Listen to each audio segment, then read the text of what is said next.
So the English had invaded at Belgium and were going to help the Belgians and also help the French, but the Germans attacked into Belgium so quickly they drove the English back to the border of Belgium and across the English Channel back to England.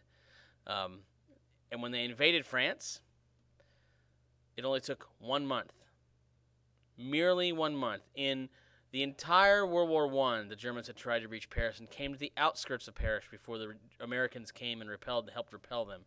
In 1 month, World War II, France fell to Germany, and here you can see Hitler standing in front of the Eiffel Tower having his picture taken.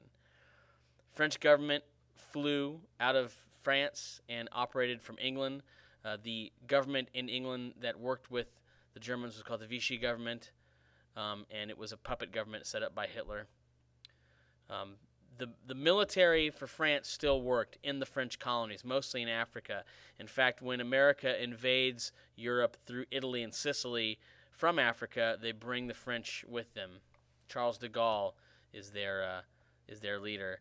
And of course, the most famous French role in World War II is the amazing resistance, the underground resistance in France, which made life very difficult for the Germans. Into the slide. So why were the Germans so successful? Well, for one thing, they had the most modern army in the world. They had better guns, better tanks, better anti-aircraft guns, better artillery, and really the speed and superior technology the Germans had were the real difference in this war. Next slide. Oh, and the tanks. The Germans had real expensive tanks that were organized in separate divisions, unlike the most of the rest of the world, which had their tanks just sort of thrown in with the infantry. Now the next slide. This leads us to the Battle of Britain. Now that France had fallen, Germany turned its eyes towards England, and here you can see a English Spitfire attacking a German. I forget what those fighters are called.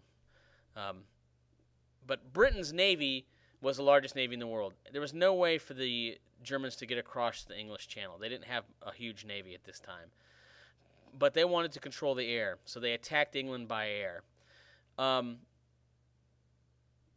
Although outnumbered, the English pilots held on. They were better pilots. They were more experienced. Spitfires were pretty amazing fighters. Eventually, Hitler just began to order huge bombing raids on major English cities, trying to break the will of the English people to fight.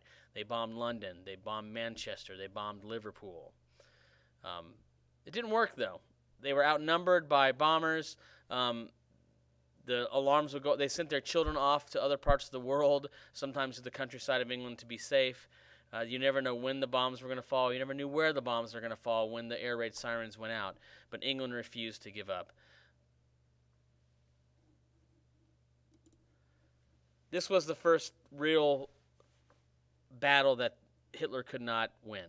This battle was a battle that, on the face of it, looked like the Germans should be able to beat England, but when it came down to grit and fortitude, the English held on and fought very valiantly and very bravely. A lot of pilots died, but they protected their homeland from the Germans, and they held on until help could come, and that help was the Americans, which we'll talk about coming up.